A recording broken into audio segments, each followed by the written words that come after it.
반갑습니다. 오늘 말씀의 제목은 내 아들이 살아있다.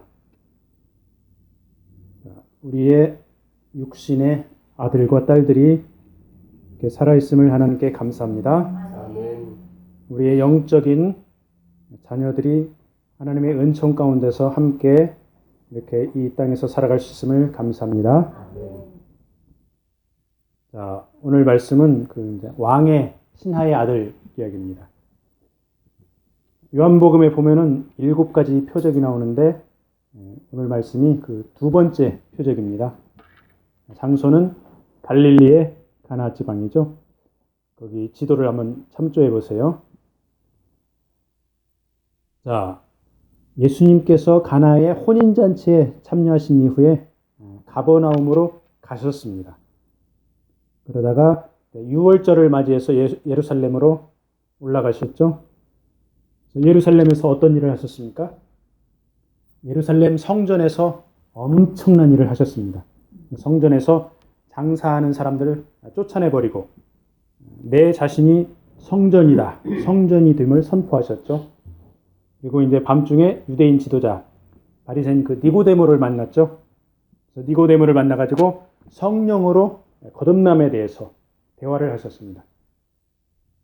그리고 나서 사마리아를 지나서 다시 갈릴리 지역 가나로 돌아오셨습니다. 사마리아를 지나오면서 수가성에서 물 깃는 그 여인을 만났죠. 그래서 복음을 전했습니다. 이때 예수님은 자신이 메시아 곧 그리스도이심을 명확히 선언하셨습니다. 수가성 여인과의 만남은 이 사마리아에 전해졌고 이로 인해서 그 동네에 믿는 자들이 많아졌습니다. 이렇게 가버나움과 유대 예루살렘을 다니신 예수님께서 다시 갈릴리 가나 지방으로 되돌아오신 것이죠. 오늘 본문 46절을 한번 보세요.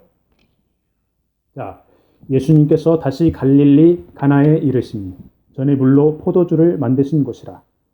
왕의 신하가 있어 그의 아들이 가버나움에서 병들었더니 그가 예수께서 유대로부터 갈릴리로 오셨다는 것을 듣고 가서 청하되 내려오셔서 내 아들의 병을 고쳐주소서 하니 그가 거의 죽게 되었습니다. 자, 여기 나오는 왕의 신하는 그 당시 갈릴리 분봉왕 헤롯 안티바스의 부하로 보여집니다. 자, 이러한 그 왕의 신하의 공적 지위로 보아서 뭔가 가지고 있는 게 있죠. 뭘 가지고 있습니까? 상당한 권세와 그리고 꽤 많은 재산을 가지고 있었을 것입니다. 이런 권세와 재산을 가지고 있는 그에게 아들이 병이 들었습니다. 병도 그냥 병이 들은 게 아니고 아들이 죽을 지경에 그런 엄청난 병이 들었습니다. 어떤 병이 들었습니까? 아들이 무슨 병이 들었습니까? 예, 그렇죠. 52절에 보면은 열이 내렸다는 표현으로 봐서 아주 심한 열병이 걸렸습니다. 더운 나라에 가면은 필리핀에 댕기열 있죠. 그다음에 저기 아프리카 가면 황열병, 말라리아, 그리고 장티푸스 이런 높은 열이 나는 그런 병이 많이 있죠. 자, 이 아들이 어떤 종류의 열병인지는 몰라도 굉장히 높은 열이 나가지고 이런 열병에 시달려서 이제 숨이 꼴깍꼴깍하는 아주 그냥 위기 상황에 처해 있습니다. 이 아들의 그 부모의 심정이 어땠을까요? 이 아들을 어떻게든지 살리기 위해서 백방으로 노력을 했을 것입니다.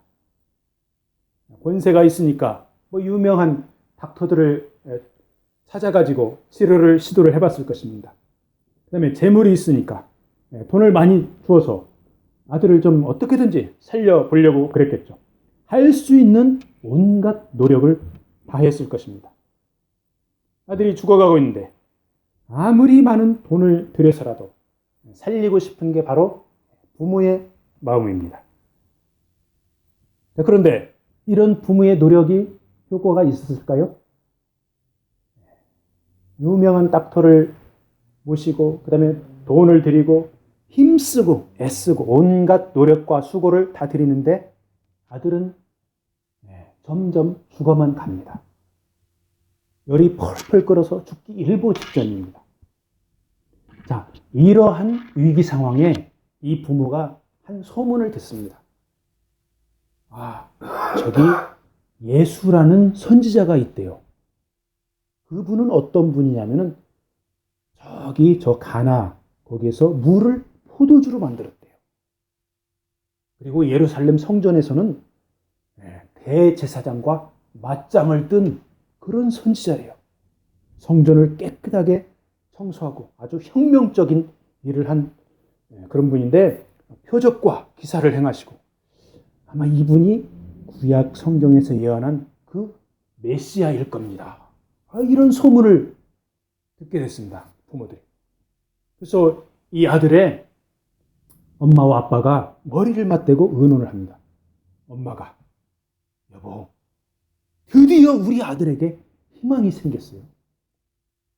그 예수라는 분이 우리 아들의 병을 고칠 수 있을 거라는 강렬한 마음이 들고 있어요. 그분이 마침 여기 가버나움에서 하루길 떨어진 가나에 계시니까 당신이 좀 힘들더라도 즉시 출발해서 그분을 우리 집으로 모시고 오세요. 그분만 오시면 우리 아들 사는 거 일도 아닙니다. 남편이 그 말을 듣더니 맞소. 내 생각에도 우리 아들이 이 예수라는 분을 만나기만 하면은 살아날 수 있을 거요. 내 당장 출발해서 가나에 가서 그분을 모셔오리다. 자, 이 엄마와 아빠가 이러한 대화를 하고 있었을 걸로 짐작이 됩니다. 자, 질문을 하나 하겠습니다. 이 세상에서 가장 강한 것이 무엇입니까? 부모의 사랑입니다. 그러면은 이 세상을 넘어서 온 우주에서 가장 강한 것이 무엇입니까? 하나님의 사랑이죠. 하나님의 사랑을 이 부모가 마음속에 받았습니다. 이 세상에 사는 모든 엄마와 아빠들은 하나님께서 주신 그런 하나님의 형상을 받아서 마음속에 그런 하나님의 사랑을 일부라도 조금씩 다 가지고 있습니다. 자, 그래서 이 아들의 아버지는 나귀나 낙타 대신 이 기동력 있는 말을 타고, 이거는 제 짐작입니다. 선물도 준비하고 부지런히 달렸을 것입니다.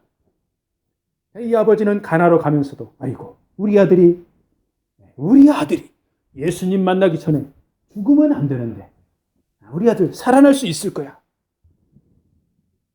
가나에 가서는 내가 예수님을 꼭 만나야 되는데, 그리고 만나서 그 예수님을 우리 집에 모셔와야 되는데, 이렇게 온갖 생각을 다 하면서도 우리 아들 이제 살았다, 살 수 있다, 이러한 강렬한 소망을 마음속에 가지고 갔을 것입니다.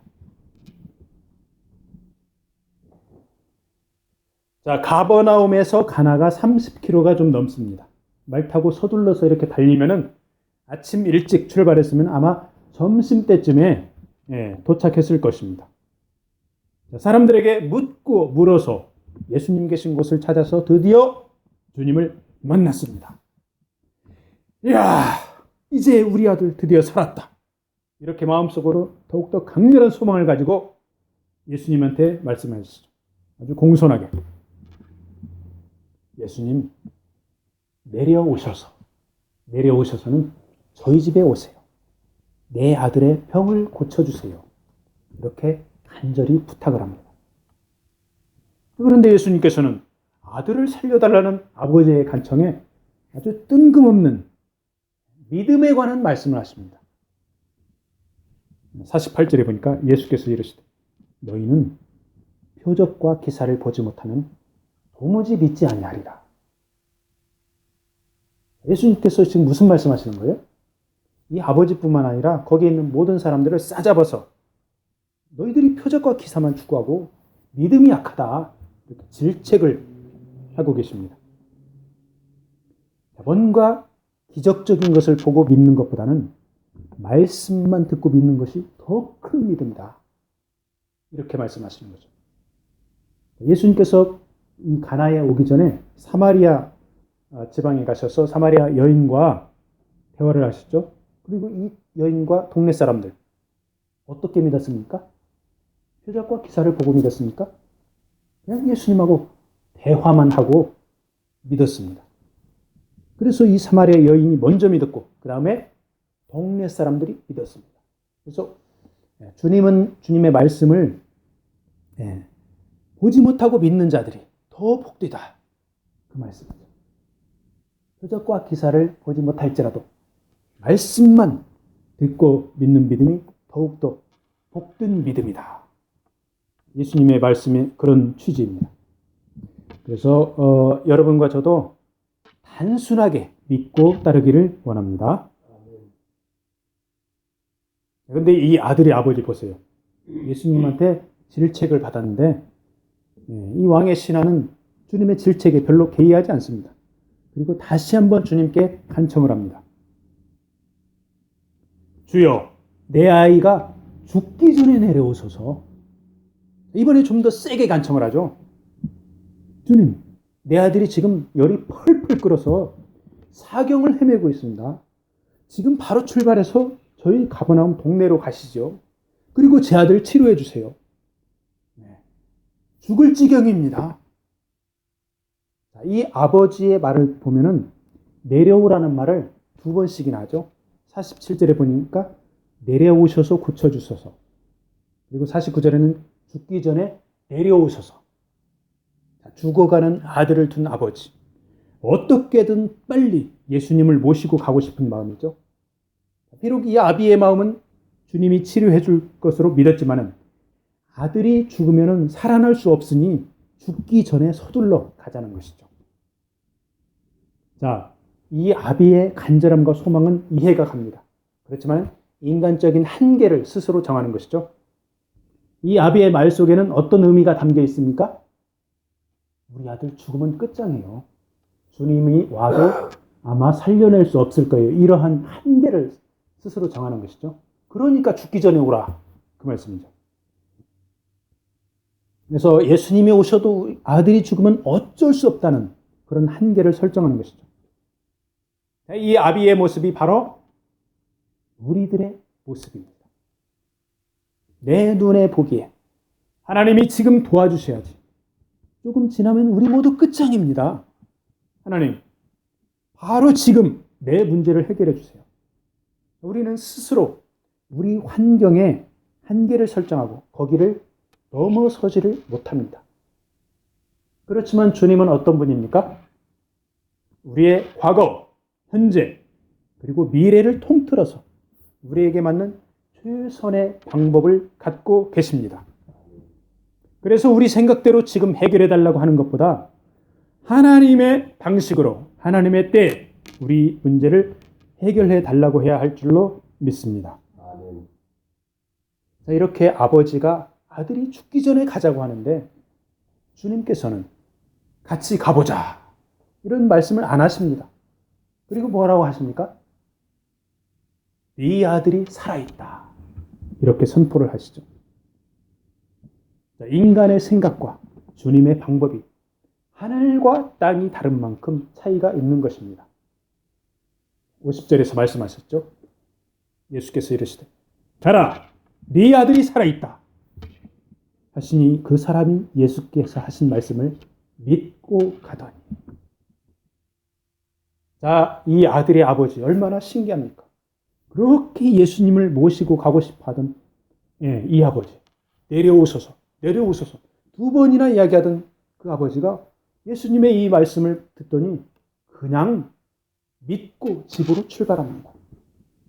소문으로 듣던 예수님을 만나면 아들을 살리리라는 강렬한 소망이 주님을 만나니까 네 아들이 살아있다 이 말씀을 듣자마자 내 아들 살았어 이런 확신이 든 것이죠. 그래서 말씀만 듣고 믿고 간 것입니다. 자, 어떻게 이런 믿음이 생겼을까요? 이런 믿음이 생기는 게 가능합니까? 예수님은 누구십니까? 예수님은 길이요, 진리요, 생명입니다. 출애굽기 3장 14절에 보면은 하나님께서 말씀하시죠. 나는 스스로 있는 자니라. I am who I am. 그래서 I am으로 시작합니다. 그런데 요한복음을 우리가 읽다 보면은 I am으로 시작하는 그런 예수님께서 자기 자신을 선포하는 말씀이 꽤 나옵니다. 그래서 헬라어로 보면 에고, 에임이라고 하는데 나는 어떠한 존재라. 이렇게 예수님께서 자기 자신을 선포를 하십니다. 자, I am the way, I am the truth, I am the life. 그래서 나는 생명이다. 이렇게 자기 자신을 선포하는 것이죠. 바로 하나님 아버지께서 보내신 성자 예수 그리스도, 메시아, 메시아이시다. 이렇게 선포를 하시는 것인데 바로 이 메시아가 생명 되신 예수님의 말씀, 생명을 살리는 능력이 있고 간절히 사모하는 자에게 그 생명이 전해진다. 그 말씀입니다. 그래서 아들을 그렇게 살리고자 하는 그 아비의 간절한 마음, 이 간절한 아비의 마음에 주님의 생명이 전해지고 믿어졌던 바로 그것입니다. 주님께서 네 아들이 살아있다. 이 말씀을 듣고 신나게 집으로 향합니다. 집으로 가는 길에 이 아비가 종들을 만났습니다. 그리고 아들이 살아있다 소식을 듣죠. 51절 말씀을 보니까 내려가는 길에서 그 종들이 오다가 만나서 아이가 살아있다 하거늘 그 낮기 시작한 때를 물은즉 어제 7시에 열기가 떨어졌나이다 하는지라. 7시라는 것은 제7시, 우리 시각으로 말하면 오후 1시입니다. 이 아버지는 아들이 죽을 병에서 살아난 것이 너무너무 기쁘고 감사합니다. 그리고 한편으로 신기합니다. 그래서 언제부터 낫기 시작했냐고 물으니까 정확하게 예수님께서 말씀하신 그 시간입니다. 네 아들이 살아있다. 말씀하신 그 오후 1시 그 시간이죠. 자, 아버지의 믿음 그리고 성경에 등장하지 않지만 어머니의 믿음이 함께 어우러져서 죽어가는 아들은 살아났고 온 집안이 구원을 얻는 그런 경사가 난 것이죠. 그런데 이 왕의 신하, 이 아비는 집에 가는 길에 종들을 만났는데 근데 이 종들은 왜 가나로 향했을까요? 이 종들이 왜 가버나움의 집을 떠나서 갈릴리 가나 그쪽으로 가고 있었을까요? 아마도 아들의 어미가 보내지 않았을까 이렇게 짐작이 됩니다.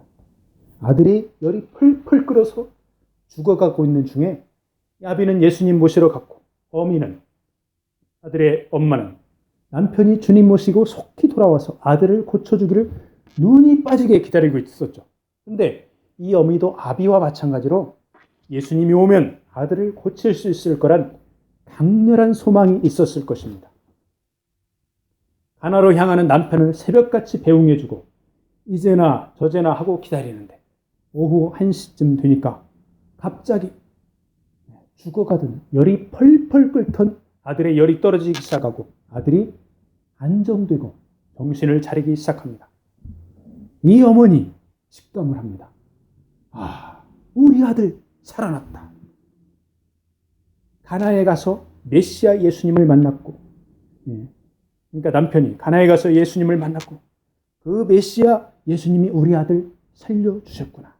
너무 기뻐서 어쩔 줄 모르다가 이 기쁜 소식을 빨리 남편에게 알리고 싶었습니다. 그래서 종들에게 너희들 빨리 가서 주인님에게 가서 아들 살아난 것을 이 기쁜 소식을 전하라.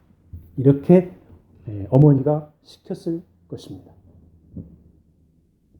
이 종들은 신나게 주인님을 향해 가다가 길에서 만나 아들이 살아난 소식을 전했겠죠. 그런데 열 내린 시간이 바로 예수님께서 내 아들이 살아있다고 한 그 말씀한 시간이고 이 아비가 그 그 생명의 말씀을 받고 믿은 바로 그 시간이죠. 이 종들이 아들이 살아나는 기쁜 소식을 알리러 길을 간 것처럼 우리의 삶 가운데서도 생명이 살아나는 기쁜 소식들을 전하는 날들이 많아지기를 축복합니다. 이 아들이 소생함으로 왕의 신하의 집은 경사가 난 것이죠. 본인과 모든 가족들이 주님을 믿게 되었습니다. 53절에 보니까 그의 아버지가 예수께서 내 아들이 살아있다 말씀하신 그때인 줄 알고 자기와 온 집안이 다 믿으니라. 오늘 본문 단락에서 믿는다는 단어, 헬라어 단어 그 피스투어가 3번 나옵니다. 첫 번째는 예수님께서 너희들이 표적과 기사가 아니면 믿지 아니하리라. 이 말씀을 할 때 피스투어가 나오고, 두 번째는 예수님께서 네 아들이 살아있다 하니까 이 아비가 그 말씀을 믿습니다. 그래서 두 번째 나오고 세 번째는 온 집안이 다 믿으니라. 53절에서 이렇게 믿는다는 단어가 3번이나 나옵니다. 그리고 3번 다 동사입니다. 결국 믿음은 표적과 기사를 보지 않고도 믿는 그 믿음. 그것이 엄청나게 큰 믿음이고 진정한 믿음이죠. 바로 이 아비는 주님의 말씀만 믿고 이 아들을 살린 것이죠. 예수님께서 가나로 오는 도중에 사마리아 여인을 만나서 대화를 했었죠. 이 여인과 동네 사람들도 표적과 기사를 보지 않고 주님과 대화만 했는데 그 말씀을 믿었습니다. 그래서 온 동네가 주님을 다 믿게 된 것입니다. 이렇게 표적과 기사를 보지 않고도 믿는 것이 큰 믿음입니다. 그렇지만 표적과 기사를 보고서라도 믿으면 이것도 복도인 것이죠. 바로 왕의 신하의 가족들이 나중에 살아난 가족들, 살아난 아들을 보고 이 가족들이 전부 다 예수님을 믿고 큰 복을 받은 것이죠. 사실 이 표적과 기사를 주님이 보여준 것은 주님의 왕권과 메시아 되심을 상징적으로 보여주시는 것입니다. 일반적으로 기적이라는 게 뭡니까? 초자연적인 사건이나 현상을 기적이라고 합니다. 그럼 표적은 뭡니까? 표적은 기적이 담고 있는 상징성을 담고 있을 때 그것을 표적이라고 합니다. 요한복음에는 7가지의 표적이 나옵니다. 이 표적들이 예수님께서 만왕의 왕 되시고 구세주가 되심을 나타냅니다. 그래서 하나님 나라를 확장시켜서 구원의 과정을 이루어감을 상징적으로 보여주고 있습니다. 이 왕의 신하의 가정을 보면은 아들이 병들었고 부모가 살리고 싶은 간절한 마음은 있지만 속수무책인 그런 상황이죠.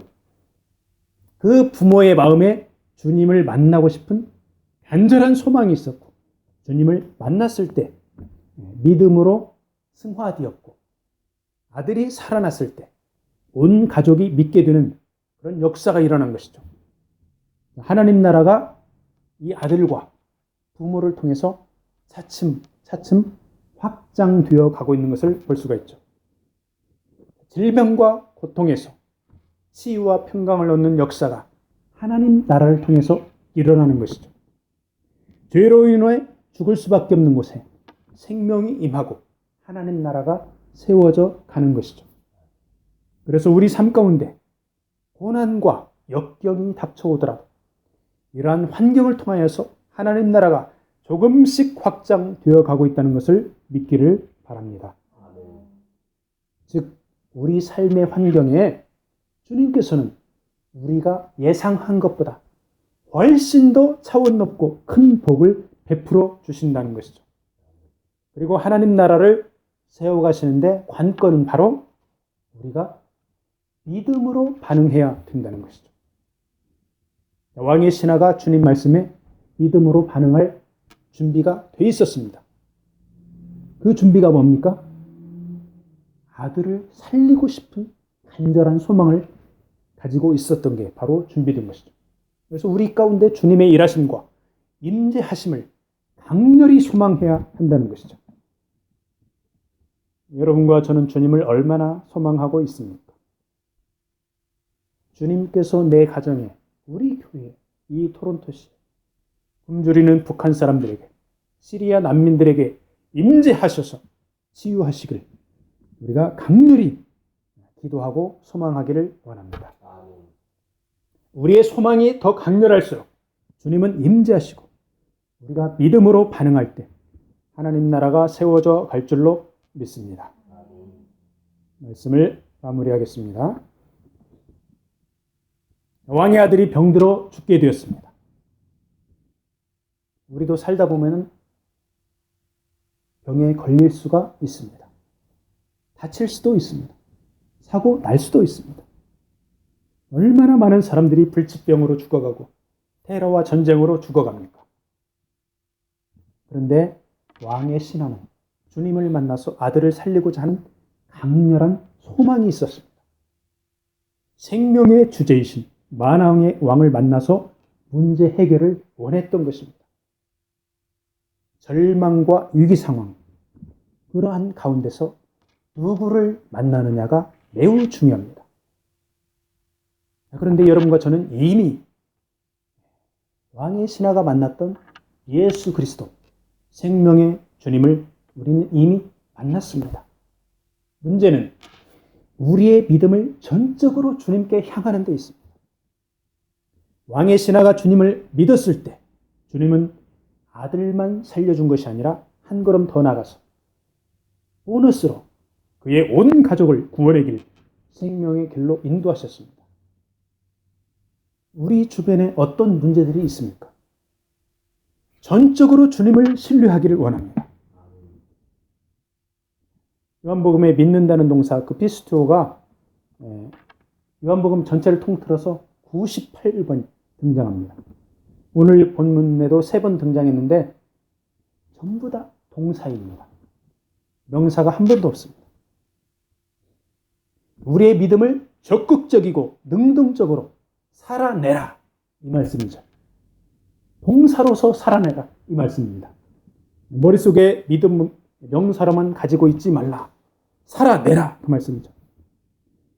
그리고 우리가 믿음을 살아내다 보면 주님께서 보너스를 주십니다. 이 보너스를 기대해야 됩니다. 여러분과 저를 통해서 하나님 나라를 차츰 확장시켜 가시는 주님의 보너스를 받아야 됩니다. 하나님 나라를 통해서 생명이 살아나는 기쁨, 이게 바로 보너스입니다. 이번 한 주간도 하나님의 임재를 강렬히 소망하면서 내 아들이 살아있다, 내 가정이 살아났다, 내 교회가 살아났다, 내 민족이 살아났다, 이 말씀을 듣기를 축복합니다. 아멘.